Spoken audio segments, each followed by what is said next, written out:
Well, hello and welcome back. It's been a little while, but we are talking footy. It's mid-February, nearly late February, an early start to season 2025 and an early-ish start to, well, debating it a little bit off air as to whether it's season 7 or season 6 of us. Did we do a little prologue in 2019 or was that a mini season? We did the last sort of 6 rounds of that year. We kicked off this podcast after the sacking of Alan Richardson. It had been in the pipeline for quite a bit before that, but that was a reasonable catalyst. We had a heck of a lot to talk about. There was a lot in our collective minds, so we thought we'd dump it down on a podcast, and we're still doing it now, but either our 6th or 7th season, depending on which way you want to look at it. We've got a stack of guests that we're targeting and confident will land over the course of the year, and we build into our first game, which is just under a month away against the Crows. There will be a bit of an appetizer for footy in round 0 before that, which obviously we sat through last year. And I don't mind, certainly with our injury list, getting that extra bit of time before we kick things off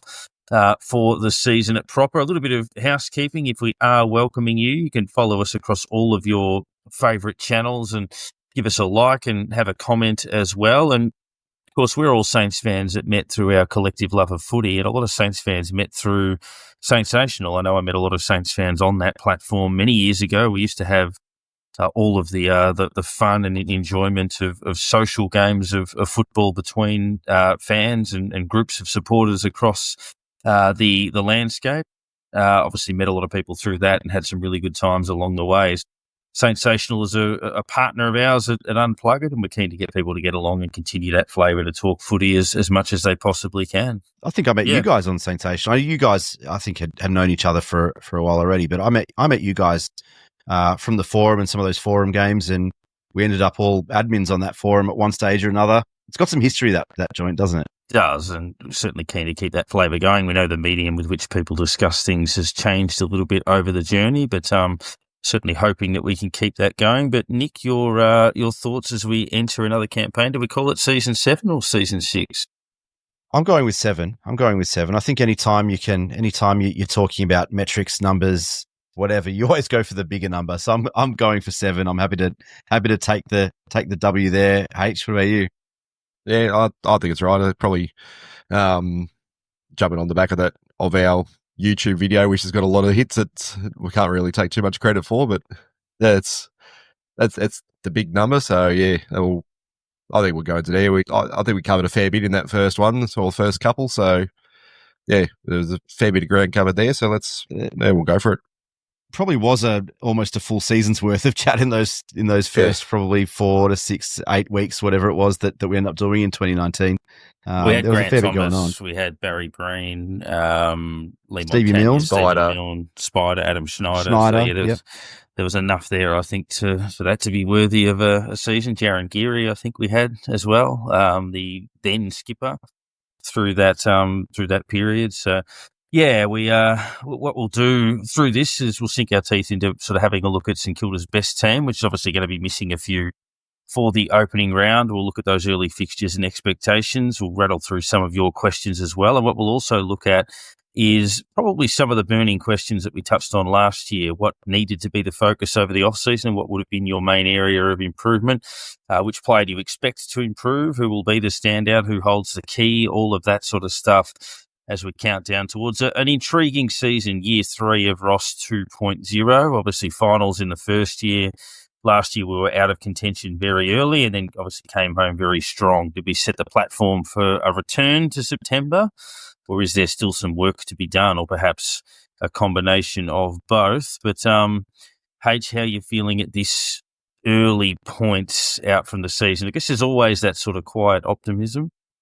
Yeah, it was looking pretty ordinary like a couple of weeks ago when I reckon just about half the lists had been injured or were injured, or surprise injuries had popped up, or where we'd be sitting at work during the day and hearing, oh, this player's gone out training, or the scratch matches, or half of them have killed each other during the game. And it was, you're just sitting there going, what is going on down there? It's as bad as it can be. I guess it's almost the best time of the season to have a few little injuries. Just there's still the time to recover and get back into it. Most of them seem to have gone pretty well with the off season so far, but it's just these niggling little things that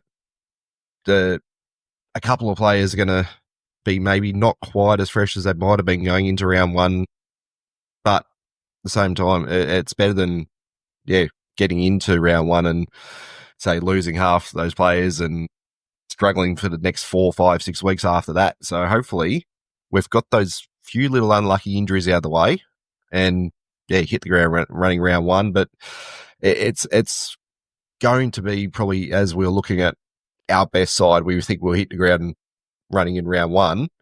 It's going to be a bit of shuffling by the looks of it, I think. It's going to be a couple of players filling a few gaps, a couple of players maybe not playing the position we hoped they would play all season. We're hoping there might be a couple of changes in a couple of positional structure for a certain few players. I think we've all decided that Max King is a centre half forward, not a full forward, and it's a few little things we'll look at that ahead. But it's good that we've got these couple of these younger players who have had these couple of seasons under their belt now. They're able to fill a couple of spots, and it's hopefully we don't.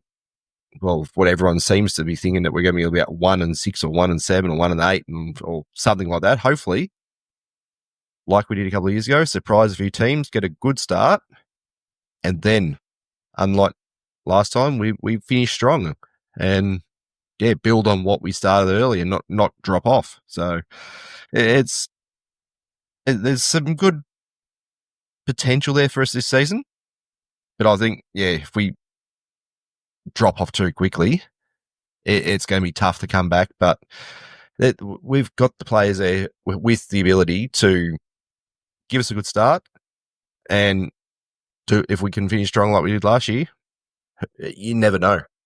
It really was the story almost of the off season, wasn't it? Because for so long it felt like we finished the year strong. We went into the off season, the preseason, in a really healthy position. It looked like, I think we had 2 or 3 on the injury list, which felt like it was unheard of for us at as at Christmas time, New Year's or whatever. And then early mid-Jan, it all fell apart. We heard the story of Paddy Dow in hospital over Christmas and New Year with his infection. Obviously, Liam Henry, some setbacks off the injuries that he had last year. And then it was, it's not just like there was a bunch of role players that got injured. It was Mateus Filippo, who was, he's the breakout star of the second half of last season and one of the key players for this season. It was Rowan Marshall. It was Jack Sinclair. It was Max King. Mason Wood, who's at the very least a top 10 player for us over the last 2-3 years, if not top 5 at times when he's been fit and healthy. Dougal Howard, who yes, much maligned, but he is incredibly important to our structure. These were not kind of bit part role players, trying to force their way into the best 22 or best 23. These were easily best 15 type players, on our list. And it just felt like in such a short period of time between, early Jan and the end of Jan or early Feb, that all just fell apart. And all of a sudden it was our best players that were going to miss time. And I think we might have dodged a bullet with a few of those blokes and they'll be hopefully not as bad as was originally thought and that some of them will still be good for round one. But I think there's going to be some question marks about their health and fitness and match readiness come round one. And, travel to Adelaide, we know that's tough already. 3 times in 5 weeks. Yeah, that's right. But, big, powerful forward line, some big bodies, etc. First up, when you've got a not 100% fit list, you're traveling interstate and all that sort of stuff is not the ideal start. But I think, like you said, H, we've shown at different times over the last 3 years or 2 years that when we are injury hit, when we are missing blokes, that it's been next man up. And for a lot of that time, it's kind of worked. And we've seen guys like, Ryan Burns come through. We've seen Mitch Owens take steps forward, a little bit of a step back potentially last season, but the year before when we had no forward line, Mitch Owens stepping into that role. We've seen a bunch of guys kind of step up when they had to. And, if that's the case again early this season, then so be it. And they'll get it done. Yeah, it felt that deja vu from a couple of years ago when we sat here thinking, gee, I hope we're 3-3 with all these injuries. If we could just find a way to hang in there and grind our way out. We're on top of the ladder at 5-1. At that point, the only loss was by a kick to the eventual premier in Gather Round in Collingwood.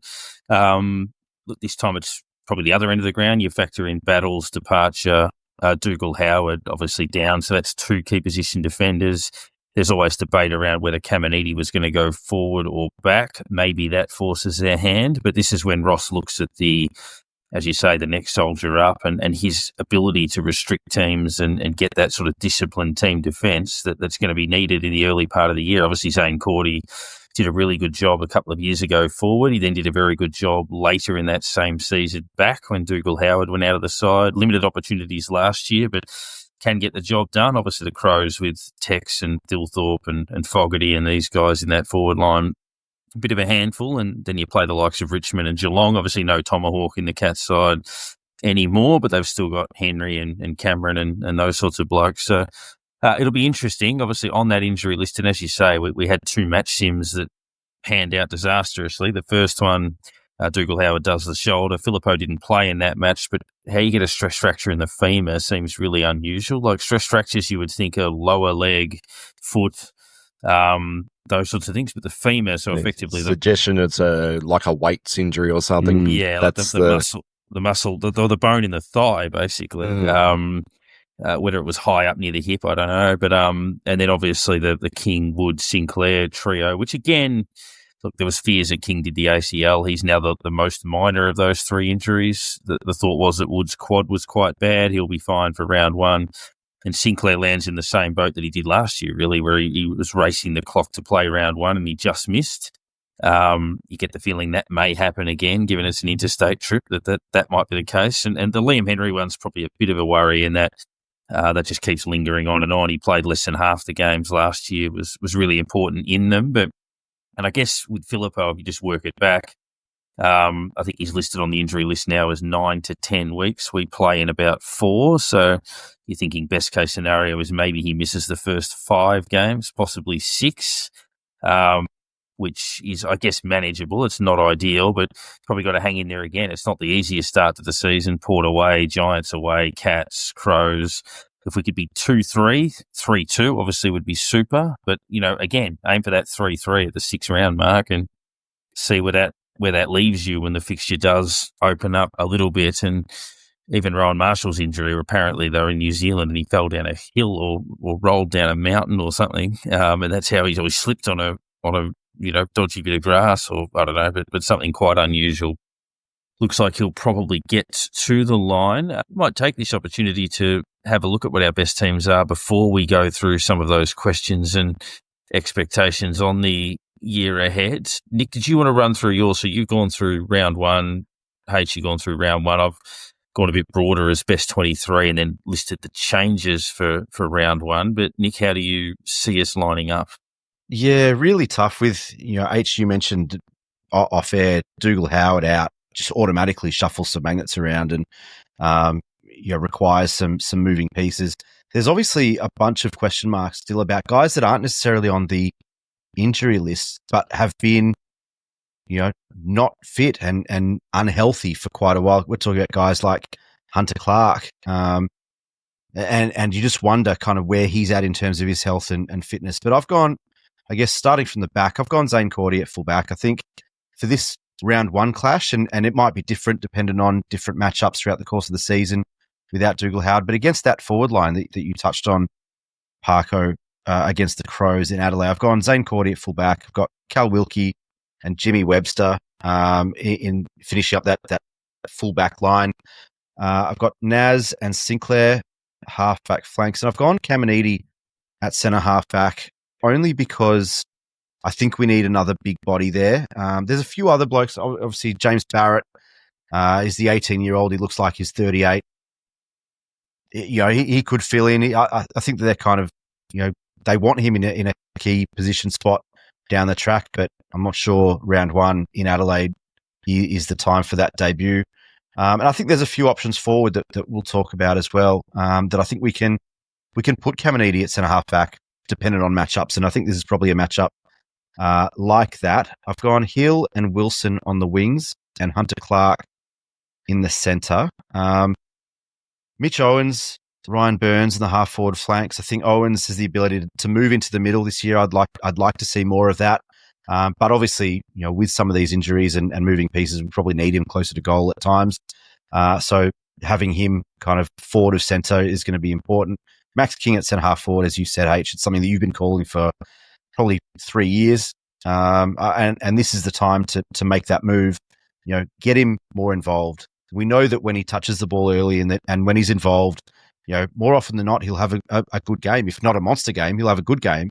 But if he's one out in the goal square and the ball's 100 metres away from him and he's getting nowhere near it, then he can drop his head and, you can almost write the game off if that happens early. So getting King into the game more often where he can impact, push up to a wing, take some contested marks, get the ball in his hands early, and impact is going to be important.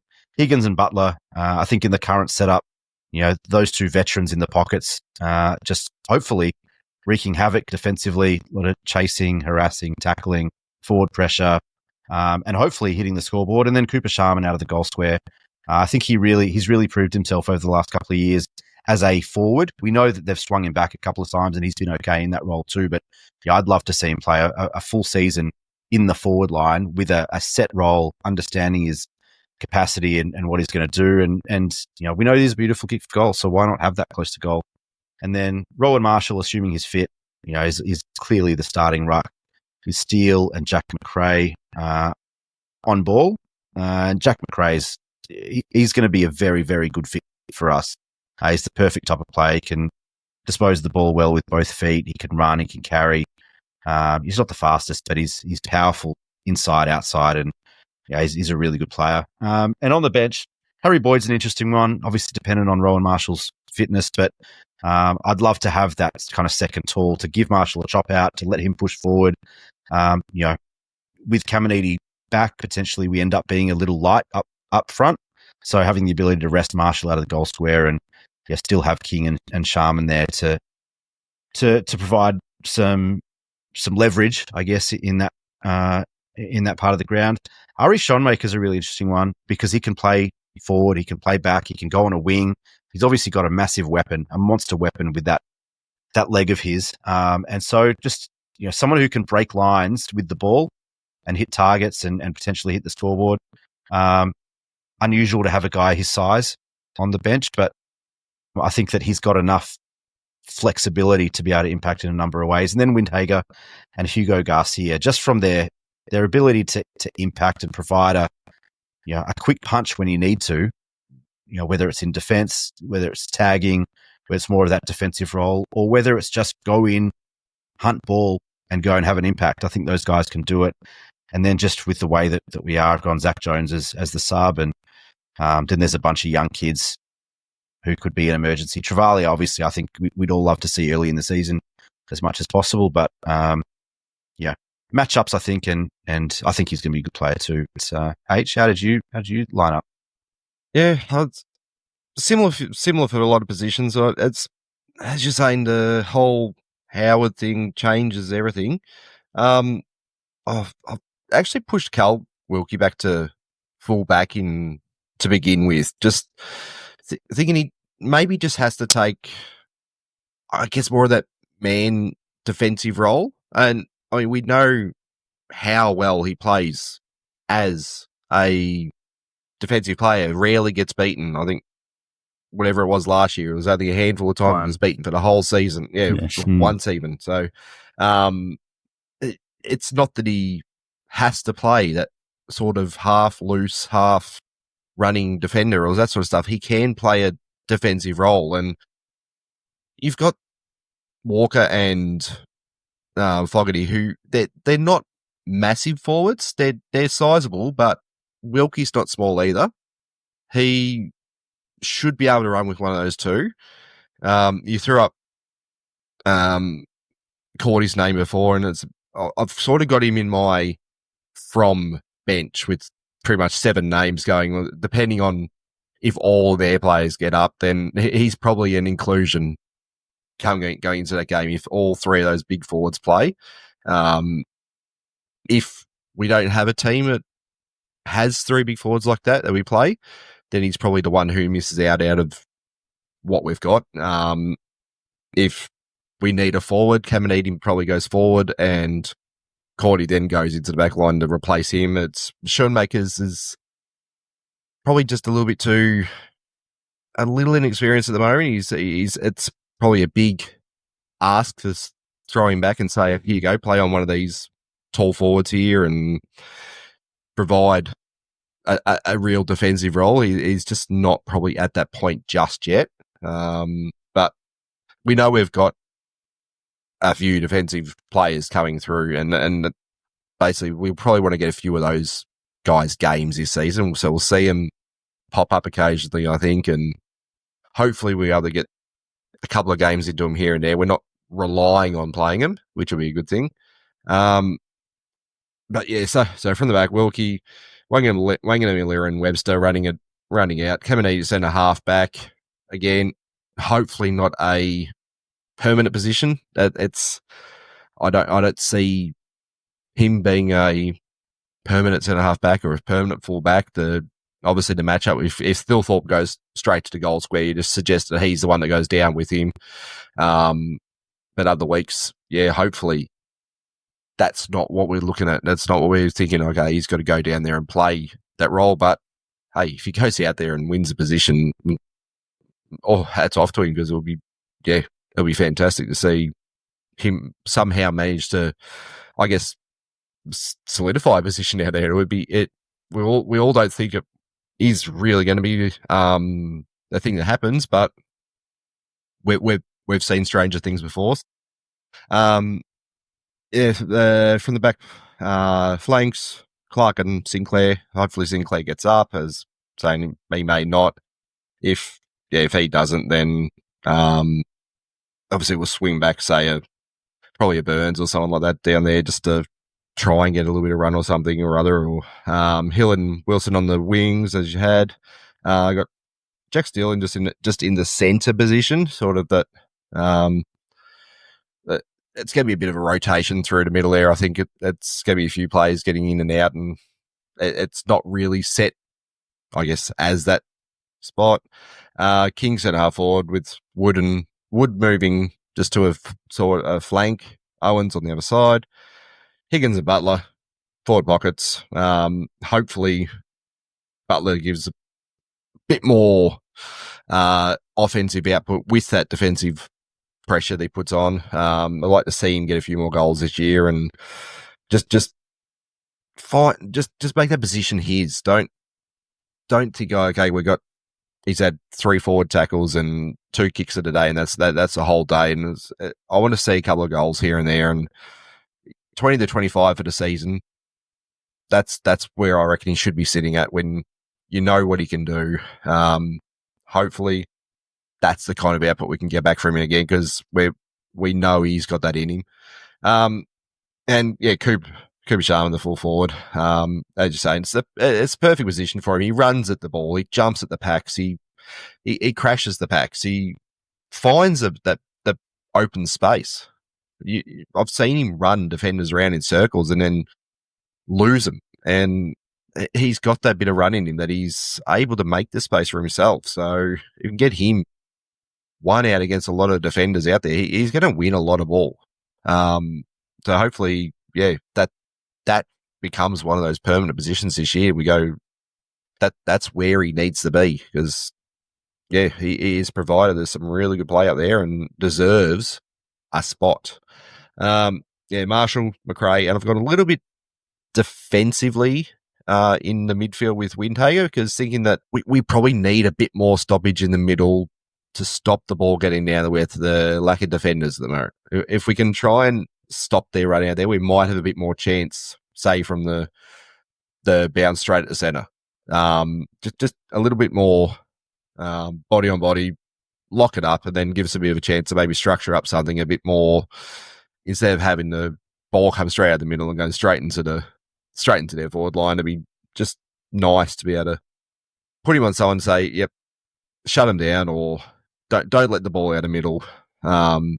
Just keep pushing it our way. And yeah, the interchange as I said, from about 7 names. We've got Travalia, Burns, Henry. Hopefully he gets up. As we were saying last year, Hill and Henry, when they play together, look fantastic. When they're not playing together, they're both a little bit lost at times, and they just complement each other, it seems. So hopefully he gets up and we can get both of them back out there on the field again. Garcia, I mean, I'd like to see him play more games. He seems to be the super sub, but I'd like to see him play a lot more permanent time. Hopefully start getting full games and start showing us what he's got under his belt, because from what we're hearing, I think there's some exciting times ahead with him. He's looking like he's going to be something pretty special. So yeah, some real good game time under his belt will be great. The other 3, Cordy, as we're saying, Zach Jones, depending on, again, who's available, who's not, and Schoenmaker. It's going to be a thing of who's available, who's not, who's playing for Adelaide. It's going to come down to a lot of decisions, I think, structure-wise, and I think there'll be this is our 7 bench players, and they won't be decided on until we know who Adelaide has playing. We probably won't know until they take the field with a couple of decisions, I believe. What I've done is settled on a best 22 and then worked backwards from there in terms of making the changes that are necessary leading into round 1. So from my back line, I've gone Webster in the back pocket, Howard, and I've slotted Schoenmaker in there. In an ideal world, again, depending on matchups, half-back line kind of picks itself, Sinclair, Wilkie, and Wanganeen-Milera. Good to see he got through the All-Stars game okay. There was a few issues late. Wilson on the wing, Filippo in the middle, and then Mason Wood edging out Brad Hill for the other wing spot, could also play forward. Conceivably, agree with the consensus that King up at half forward. Henry can sort of float through the middle, but very creative around goal. Got him on a flank. Mitch Owens, I'd still love to see him in the middle, but his one-on-one record in marking contests, is so appealing. He doesn't get beaten as a forward. He either marks the ball or brings it to ground, so they certainly like to have him there. But we saw against Collingwood last year, early in the season, when he pushed up. I think he had 27 possessions in that game, and worked really well with his big frame. Cooper Sharman in the pocket.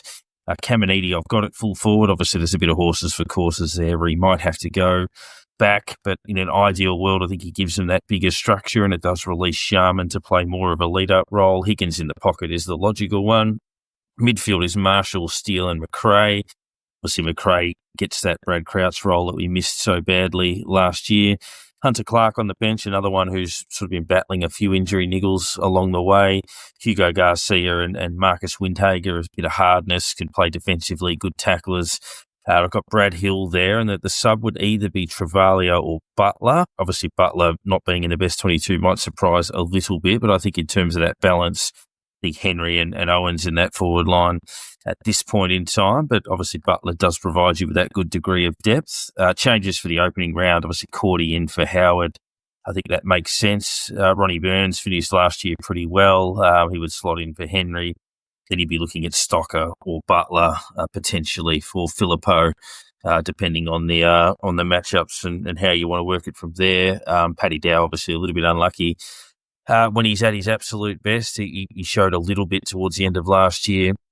I'm hoping that, Zach Jones did show some encouraging signs towards the end of last season, but in an ideal world, you would like him to be called upon if required rather than, being demanding of a game. Obviously, you want him to do the best he possibly can at any given moment, but if he could be kept out of the side by Garcia and these sorts of players, Travalia, Wilson, etc., then that's clearly going to serve us quite well. So that's how I've looked at it over the course of it. A few of the questions that we wanted to touch on, if you were to look at which player most needs to improve, Nick, if you thought in terms of holding the keys to success, someone that if they were to find another level would be invaluable. The obvious one's Max King, right? Mm-hmm. Max King has a good year. I think we have a good year. It's about as simple as that. Although, there's plenty of others. Mitch Owens needs to get his form back from 2 years ago. If Hunter Clark can play a full season, fit and healthy, what the impact and the difference that he can make to our midfield, is tantalising. Bringing in a second ruckman, whether it's Boyd or Caminiti playing that role or whatever, it is an interesting look, because I think that we are generally a better team when we have two rucks in. Although Marshall plays his best footy when he's one out, so there's some question marks there. Marcus Windhager taking that next step in his development in his career. What can he do? Is he? So there's so many question marks. Is Windhager purely a career tagger, or can he be a ball-winning midfielder in his own right? I mean, there's so many things. Ultimately, we need our stars to be stars. We need King, we need Sinclair, we need Steele, we need Wilkie, we need Naz to keep doing the things that they've been doing for the last few years. If they can keep getting better, then incredible. But we can't rely on those guys to keep getting better year and year and year. We need the next group of guys to take that next step. And Max King is clearly the one. If he plays well, we play well. I think it's just about as simple as that, despite all the other rambling that I've just done for the last 2 minutes. Yeah. It does seem that way, Hodge. Yeah. Yeah, I was going to say, we've heard the stories of the links between Steele and McRae already, that they're loving being out there together and that sort of thing. And let's just hope that brings back the Jack Steele of a couple of seasons ago. We get another burst from him of just that football we've seen from him before, and hopefully McRae can just bring something out of him that just changes that. If we can get that sort of football back from him again, he probably lifts the ones around him. It lifts the whole team in the end. And he is a leader on the field, and we've seen him struggling a little bit. It does feel like it's had a little bit of a negative sort of impact on the club at times, and he's left all of it. He's left everything on the field, that's for sure, but he's just struggled to do it. So hopefully a clean run at the season, a clean bill of health throughout the whole season, a little bit of a new tag team in the middle there, and he finds something that he just hasn't had for a couple of seasons, and lift him back up there to the top couple of players in the club. And the other one I was sort of thinking, well, Rowan Marshall can have a best and fairest season. You see how good he's been, and he didn't win it. And if he can lift to that level, the way the football we've seen so far is probably going to be nothing compared to what he can provide if he can get up that extra step. And that's our starting point in the field. That's where most of the game starts. It starts in the middle with him, or at a throw in with him, or just working with the players around him in the middle there. And again, tagging onto that Steele, McRae, Sinclair, Clark, if they run through the middle, whoever is just working with him around the ground, and he can improve the team while the team improves him as well. And hopefully he gets that little bit of rest every now and then. We do decide that we're going to bring, I guess, someone in to just relieve him occasionally. And that gives him those little bit of fresh legs. And because you could tell he was tired last year, that he left everything out there and was tired, and it was for that sort of time on the field and time being the number one ruck. He was absolutely stuffed. So hopefully a little bit of rest and that level just goes up another notch again. Yeah, I think the obvious ones that we have mentioned there as well. For me, it's a guy whose last two seasons have kind of mirrored each other, and a lot of it's to do with his importance. I thought Cooper Sharman in 2023 started slowly, sort of in and out of the side, and then was a regular feature and was our best forward in the final. And then similar in 2024, where he started playing back. He played up the ground a little bit. He was a sub. He was in and out of the side. I think he won Sandringham 3 games by himself. Then he obviously came back in and was again pivotal for the end of the year. If you lose Membry, that sort of transition forward, and then you're relying on Max King to come back and debating where you play Caminiti. I think having Sharman be a regular feature right from the start gives you a bit more freedom with Mitch Owens, brings the smalls into the game. Obviously, he's a high flyer, so he creates a bit of panic in the defence. He kicks very well. If he can play at the level that he has in, say, the last 12 weeks of the last 2 seasons straight away, then that gives us a real opportunity to sort of navigate through that difficult period. So there are quite a few in there that we could mention, but I wanted to give him a bit of a shout out because I think a lot of it will hinge on how that forward line works. Nick, the biggest issue that you feel they needed to address over the off season, if you had been sort of plotting that out, what do you hope they fixed?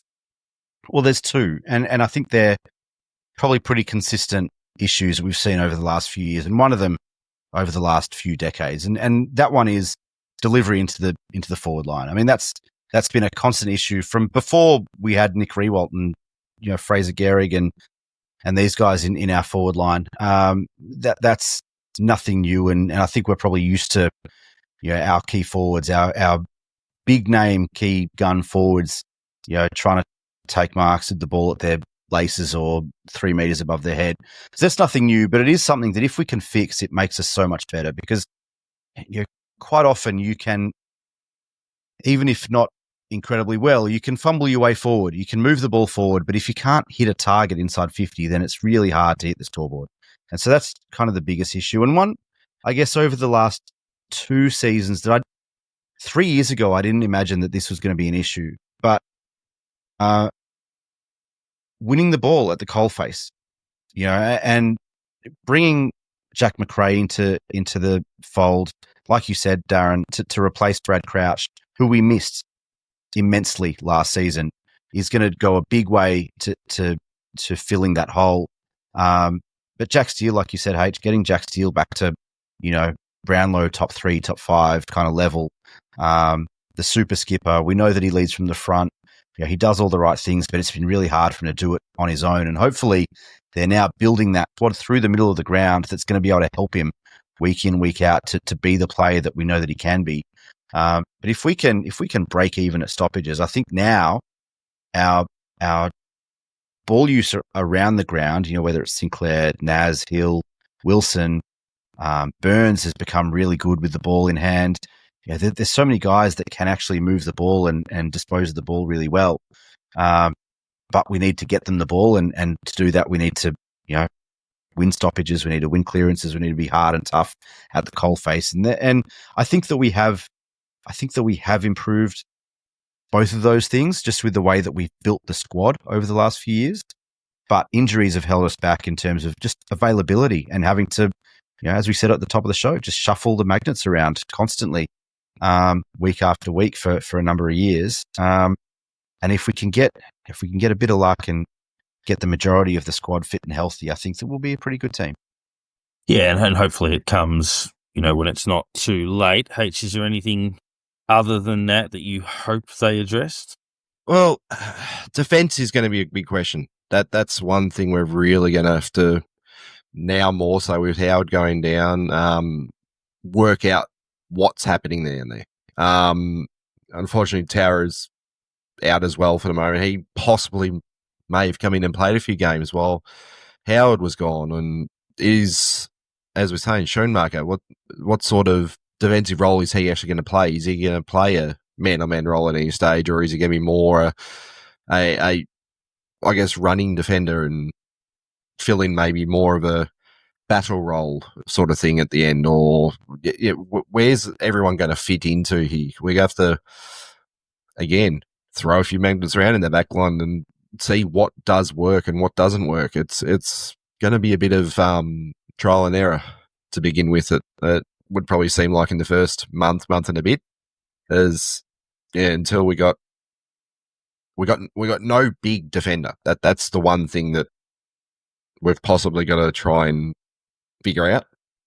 Well, obviously until Dougal comes back, but yeah, it's going to be a real defensive unit that we're going to have to mold together and get working together and find the best combination out of what we've got, because as I was saying before, we've got them coming through. We've recruited that way, so it is there, but it's going to be giving them games, giving them time together to mould that back line because it's hopefully something that it's not going to happen this year, but hopefully something we've worked for the time coming up. And yeah, let's hope that this group can work together and build something for the years coming ahead. Yeah, I think, our stat profile was unusual in that we were one of the fastest teams in the competition at moving from defensive 50 to attacking 50, one of the most efficient at doing that. Very poor once we got to that last kick. And it's obvious when you watch that that's the case. The amount of times you would see players with good foot skills like Henry or Hill or Sinclair mark the ball 55, 60 metres out, Nass, another one, and try to lace out someone who's on the boundary. Or, even if you hit that target, it becomes an extremely difficult shot for goal, or you've got to look for something else. That's either the top of the square or you have a shot yourself or something like that. And it's really a bizarre one because it's probably gone through 4 or 5 coaches. And there was a little bit of an upswing 2016-ish where it looked like we were getting away from that. But, really ever since it's been an issue. So that cohesion in the forward line, because they set it up so well and then butcher it at that last stage. I hope a lot of that focus has been on the most efficient and the most dangerous ways to move the ball forward. A couple more before we rattle through some questions. Who wins the best and fairest, H? As I said before, would love to see Marshall get up because, we've seen what his season's like without winning it. If he can not, I guess, have other players drop back and he go ahead of them, but just rise above them completely, it's going to be a super season, and that should be an all-Australian season, say 15 plus Brownlow vote season, just something that we can build around and make us possibly competitive towards the end of the year. And it'd be great to see him get up with all the work that he's done, and really deserves to be our best player. Yeah, I would agree with that, Nick. I would think that I think I said at the start of last year that in an ideal world, I think the best case scenario for us would be Marshall winning the best and fairest. If it was someone like him getting it done, then it means we're in pretty good shape. Obviously, we'd love to have seen someone like a Filippo push for it, but obviously missing a decent chunk of games is going to hurt. Nass, probably another one that, if he has a very good borderline All-Australian year, then that serves us really well. Yeah, look, I think Rowan Marshall's our most important player. I don't actually have it. I know that there's some, you can discuss and you can argue all with merit around, Cal Wilkie and Sinclair and whatever, but I think that Rowan Marshall is our most important player. And I would love to see him with a best and fairest because I think he deserves it. Jack Steele, if Jack Steele wins another best and fairest, it means he's back to his best footy. And that's really important for us. I'd love to see that. And Naz is the one that you mentioned, Parko. The next generation of potential superstars. And I think we're pretty close to taking the word potential off Naz's name. He's going to be right up there for the next decade, I hope, in red, white and black. And, I can see multiple best and fairest in his future if, he continues on the trajectory that he's on. Yeah, I know we were discussing it a bit in a WhatsApp group the other day. Maybe at our age, you don't often have favourite players anymore. It's a little bit different. But if I was to have one, it probably would be Nass, I think, just in terms of his smooth moving, his skills and, very easy player to watch. So, I think he's a sublimely skilled footballer.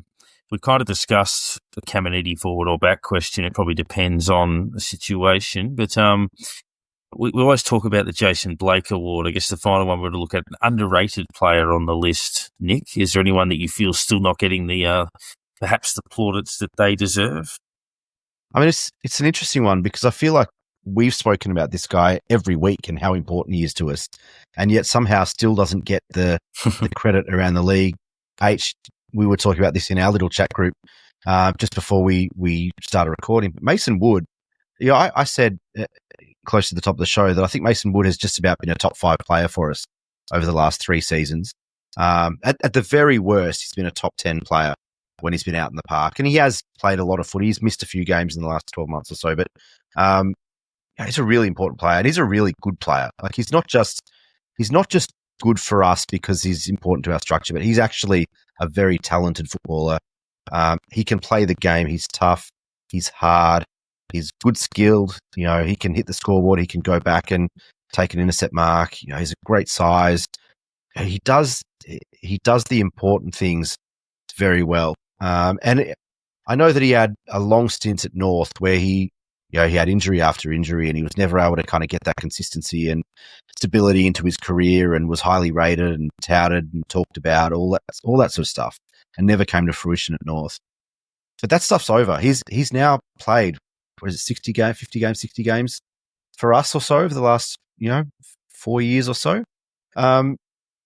He's a very good footballer. He's proven that beyond a shadow of a doubt now, and I still can't believe that when people outside of Moorabbin, when people outside of this footy club talk about Mason Wood, they still refer back to, the dude, couldn't get on the park at North, and North are a basket case. Like, it's just, that's over. That's done. He's a very good footballer. Move on. Give him the credit he deserves.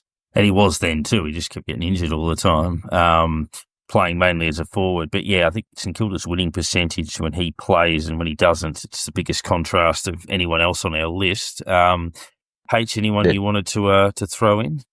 Yeah, Wood's the top call there for sure. No, you talk about his winning thing. I just had a quick look. He's 40 and 30 for us, so he's in the positive. But yeah, along with Wood, I'd love to see him get the plaudits, but I'd also love to see this guy fly under the radar, pick up 20 odd a week, do what we know he's able to do. But Ryan Burns, if he could potentially be a 24-game player for the season, as I say, pick up 20 plus touches a week, provide us what we need, and not even be noticed. And that does happen sometimes. And it's the kind of thing you go, great teams aren't focusing on him, and he's able to hurt him. And at the same time, he deserves some of the plaudits because, he finished off last year fantastically. In a couple of games towards the end of the year, he at stages was probably quite influential and maybe in patches, almost their best player in the field for like 5 minutes here, 5 minutes there. He pulled us out of a number of situations at times where potentially we were in quite some trouble. So he's got the ability to cement his place, and hopefully he does, and continue on the road that he's the upward trajectory that he has shown that he's got, and it'd be great to see him, be in that top 10 in our best and fairest come of the year, and be a permanent figure in the team, and giving us all this, give us great football and great, provide great service up forward like we've seen him do, because he's a good kick, and hopefully, he's part of that. What you're talking about before, the movement into the forward line, and becomes one of those players that we go 65 metres out, we know he's going to hit a target. Yeah, I think for mine, in his time at the club, and I like those two shouts, he frustrates a lot of us, and he certainly frustrates me a lot. But since Jack Higgins came to the club, no one's won us more games than he has. Obviously, there's been a few times where we've lost games and that have been tight, and either he's missed a few or he's made a couple of poor decisions. The Port game last year, kicking on his non-preferred and stuff like that. But as a general rule, he's a player on our list, in a list that doesn't necessarily have a lot of natural match winners, that he can be that and has done that a number of times. And I thought last year he had a very good year. He would have kicked mid-40s if not for the suspension. We probably beat Hawthorn if he plays in that game in Tassie, which we lost by a kick. So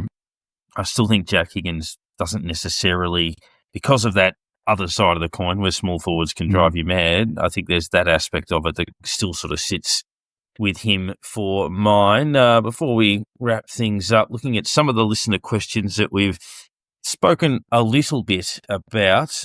We'll save Shay's one for last about expectations. Chris, with a couple of interesting questions. I'll throw one of them in there, Nick. Being honest, do you think we made a mistake not selecting more mids in the draft? Time will tell, won't it? Time will tell. I think the reality is, and we spoke about this, post draft last year, but the reality is that the elite mids were gone by the time it got to our pick, and I honestly believe that the two best players at our picks we took. Yes, there will be good players after pick 10, of course, that always happens. But I think that we genuinely went in best player available and we took the best two players available with those picks. Time will tell, what these kids turn out to be over the next decade or whatever. And straight after the draft, yes, I felt like, why didn't we take some of those midfielders, that went in the 15s and 20s? But, watching, reading, talking to blokes like Shifter and some other recruiters and people that know what they're talking about, these kids are very good players. And, hopefully we've got a decade plus of excellent football from them. So I don't think we made a mistake. Time will tell. Yeah, big kids are hard to find. And, hey, if 2 or 3 of the other 4 that we pick become great players, that's a uptick right there. Worst that can happen is obviously all of them basically do nothing. We may have found 4 gems.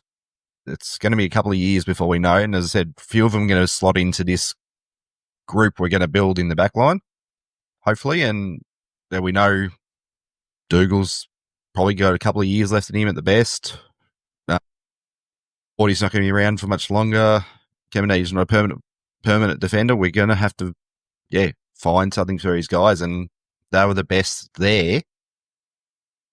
Yeah, they've been given some big raps already. So hopefully, we've found a couple of bigger players, and that's what we build from. The best teams are generally built from the back first, and that's almost looks like what we're kind of doing a bit. Summarising some of these, Lethal, hopefully we've answered your question about players that we think can improve the side the most this year with a big pre-season. Bobber Khan's sceptical about Zach Jones's injury record. Steve, similar in regards to most improved. Tim Rosen asking for everyone's back 6 and referring us to Zero Hanger, where you can pick your own team and sort of do what we've done there, which we'll share sort of periodically. But we've had a crack at our best 6, obviously, depending on how it all looks. Chris says, are there any particular points of difference between us and other clubs with youth and good picks and a plan that makes you think we're on the right track towards a premiership over the others? Well, it's most sides are always confident in terms of the long-term vision, but I think the core of our group is quite young. I think there is, in terms of being hard to score against, which is the fundamentals of, we've been a top 4 defence for the last couple of years. And I think there's a bit of a nucleus there, and that all of the top-end talent that we've drafted in the last few years have had an impact straight away. Filippo, Caminiti, certainly Wilson, Windhager, Owens, these sorts of guys have come in and had an influence. Hopefully we get the same out of Travalia, but if you keep banking those players, then you build a really good core. And I think the consensus within the industry is that our long-term future looks okay. One from Shay to finish. Realistic expectations. One crazy lids off prediction. And we know what's needed on field. What about off field? Well, I guess those first 2 questions, the off field one, stability would probably be the answer. But I'll give you and Nick and H a chance to formulate an answer. My realistic expectation is probably similar in that, it's an unpredictable season. It's an even season. The last 2 years we've been sort of mid-table or a little bit better in 2023. I think we sort of sit somewhere between 6th and 12th on the table. I know that's a big range, but I think if we nail a little bit better our execution going forward, we can play finals. If we don't, then we might find it hard to, finish above the likes of Collingwood and the Gold Coast and teams like that are surging. So just in or just out, and I know that's been the pattern over the last couple of years, but I still think you can move closer to the end goal.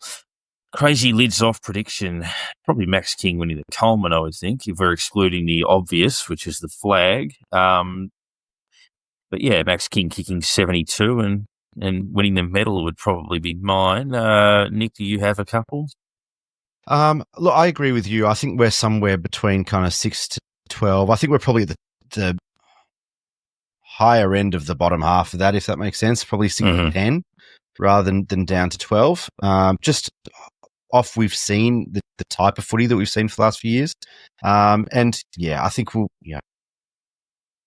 bottom end of the 8 or just out, I think makes sense to me, depending on health and fitness.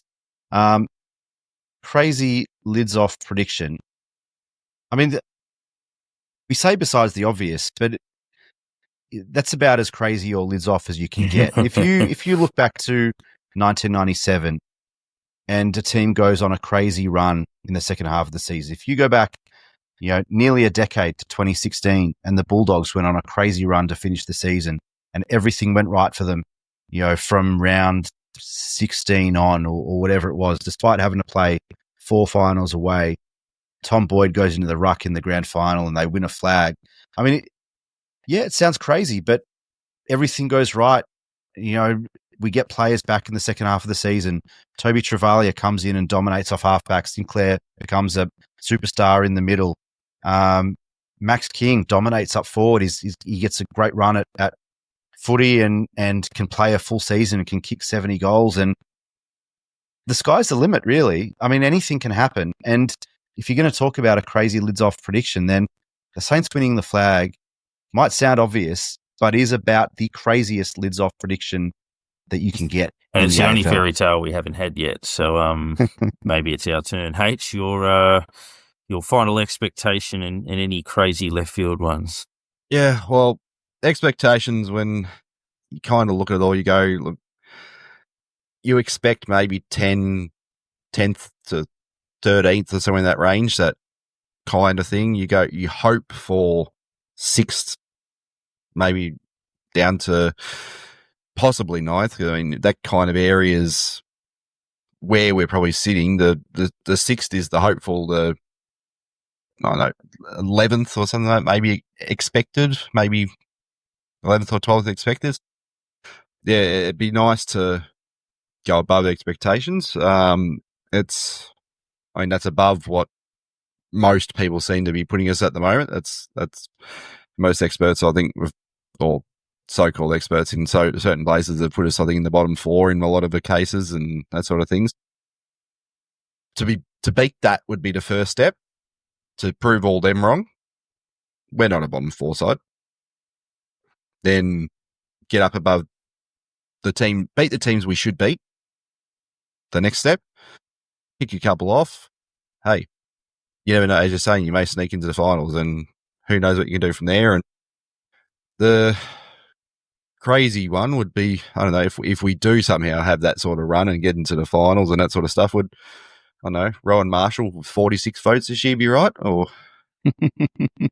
break the record? Or that'd have to be about as crazy it would have to get for us to be holding the cup up, I reckon. So you'd have to go with something like that, I reckon. Yeah, I think, and obviously break the trend of Ruckman not winning the medal as well would be nice. But yeah, plenty of guests in the pipeline, which we'll work through over as the season draws a little bit closer. We're obviously sneaking there now. Hopefully it's whet the appetite a little bit, but only a few weeks away. Obviously February with the short month as we build towards Adelaide in, I was going to say the opening round, but that's a separate entity in round 1 when we take them on. But a couple of practice matches, Carlton and Port Adelaide. Hopefully fans can get down to Moorabbin, and check that out. Well, I'm sure we'll beat them in that one, even though we don't beat them in the other stuff. And before round 1 kicks off, obviously I'll get the Supercoach leagues back up from last year, and so look out for those online. And we'll see. I'll try to get a bit more updated this year with ladders and things going. It just fell to the wayside a little bit. The league went right through to the end last year, but yeah, we'll see what we can do. Having a bit more of an update, so there'll be a standard league and there'll be just a laddered league as well, just for total score and that sort of thing too. So keep an eye out for them. Absolutely, good chance to interact with some of the fellow Saints fans. So stay tuned, another episode to come over the next couple of weeks as we build towards round 1. Go Saints.